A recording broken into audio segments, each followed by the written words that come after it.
এনসিপির উদ্যোগে দেশ গড়তে জুলাই পদযাত্রা, আজকের এই রাজশাহীর সমাবেশ আমাদের জুলাই পদযাত্রার ইতিহাসে স্মরণীয় হয়ে থাকবে। রাজশাহীর জনগণের অভূতপূর্ব সাড়া, রাজশাহীর এনসিপির নেতা কর্মীদের অক্লান্ত পরিশ্রম আজকের এই পদযাত্রাকে সফল করেছে। প্রিয় সংগ্রামী বন্ধুগণ, আপনারা ইতিমধ্যে শুনেছেন জুলাই গণঅভ্যুত্থানের 1 বছর হতে যাচ্ছে। অনেক স্বপ্ন নিয়ে আমরা রাজপথে নেমেছিলাম, অনেক স্বপ্ন নিয়ে আমার ভাই আবু সাইদ পুলিশের বুলেটের সামনে বুক পেতে দিয়েছিল, অনেক স্বপ্ন নিয়ে আমার এই রাজশাহীর ভাইয়েরা শহীদ হয়েছিলেন। আমাদের স্বপ্ন ছিল না কেবল শেখ হাসিনার পতন, আমাদের স্বপ্ন ছিল একটি নতুন বাংলাদেশ, সংস্কারের মাধ্যমে বাংলাদেশের পুনর্গঠন।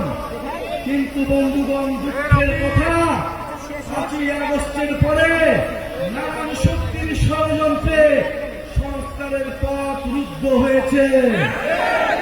বন্ধুগণ, আমরা স্বীকার করে নিচ্ছি আমাদের ভুল হয়েছিল, আমাদের সীমাবদ্ধতা ছিল, কিন্তু আজকে আমরা আপনাদের সামনে শপথবদ্ধ, এই ভুল আমরা আর করব না, আমরা আর সুযোগ দিব না।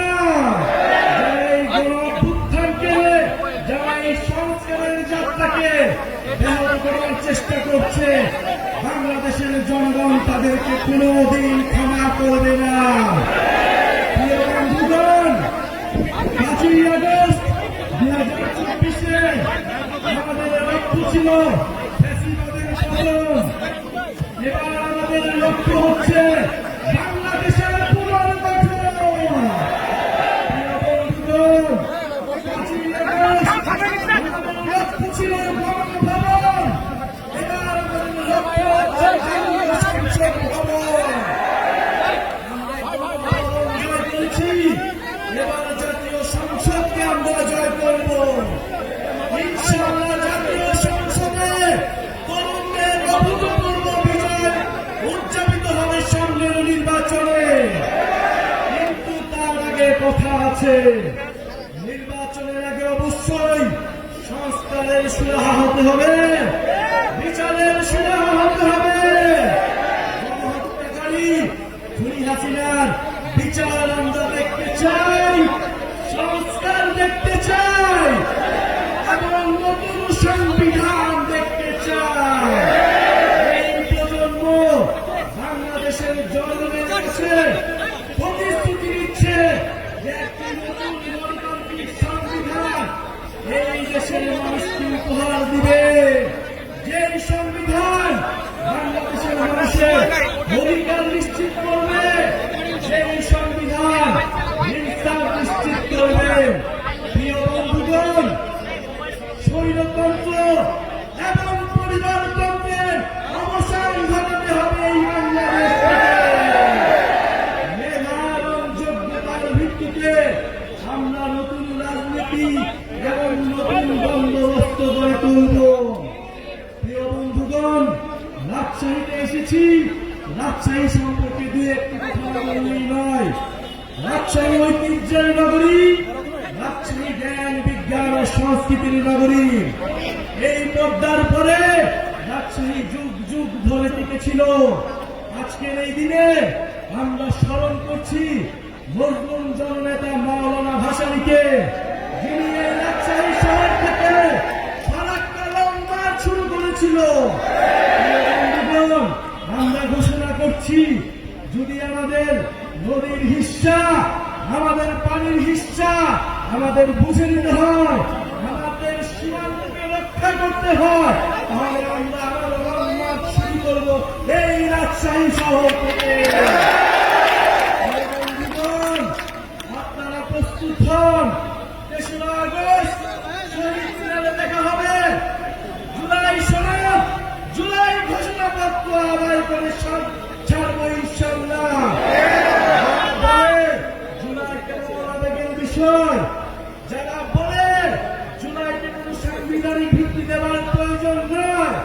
বন্ধুগণ, তাদেরকে দেখিয়ে দিতে হবে ৩রা আগস্ট ২০২৫ সালে বাংলাদেশের জনগণ আবার মুজিববাদের বিরুদ্ধে, আবার মুজিববাদী সংবিধানের বিরুদ্ধে একত্রিত হবে।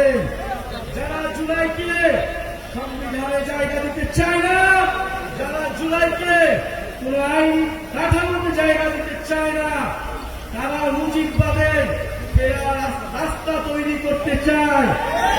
মুজিববাদের নতুন পাহারাদার হিসেবে নিজেদের ঘোষণা করেছে। মুজিববাদের যারা পাহারাদার, তাদের বিরুদ্ধে আমাদের অবশ্যই প্রতিরোধ গড়ে তুলতে হবে। প্রিয় সংগ্রামী বন্ধুগণ, এই রাজশাহী নগরকে, এই রাজশাহী জেলাকে আমরা আবার পুনর্গঠন করতে চাই। এই বরেন্দ্র অঞ্চলের হারা ঐতিহ্যকে ফিরিয়ে আনতে চাই। রাজশাহীতে কর্মসংস্থান থাকবে, রাজশাহীতে শিক্ষা থাকবে, রাজশাহীতে চিকিৎসা থাকবে, রাজশাহীতে শিল্পের বিকাশ ঘটাতে হবে। উন্নয়ন মানে কেবল ঢাকার উন্নয়ন নয়, উন্নয়নের বিকেন্দ্রীকরণ করতে হবে, সরকার বিকেন্দ্রীকরণ করতে হবে। এটার জন্যই সংস্কার, এটার জন্যই আমাদের নতুন দেশ, এটার জন্যই জুলাই পদযাত্রা। বন্ধুগণ, আমরা আজকে বিদায় নিব। আমাদের এই জুলাই পদযাত্রার বার্তা নতুন দেশ গঠনের বার্তা, দুর্নীতিমুক্ত বাংলাদেশের বার্তা, বৈষম্যহীন ইনসাফ ভিত্তিক বাংলাদেশের বার্তা। আপনারা বাংলাদেশের প্রতিটি গ্রামে গ্রামে, বাসায় বাসায় পৌঁছে দিবেন। ইনশাআল্লাহ আমরা ইনসাফের ভিত্তিতে, দায় দলের ভিত্তিতে নতুন দেশ উপহার দিব বাংলাদেশের জনগণকে। জনতার বৈধতা, জনতার ক্ষমতা। ইনকিলাব, ইনকিলাব। জনতা, জনতা। ইয়া প্রশ্ন সংগ্রাম। দালালি নয়, রাজপথ। রাজশাহী পার্টি আছে।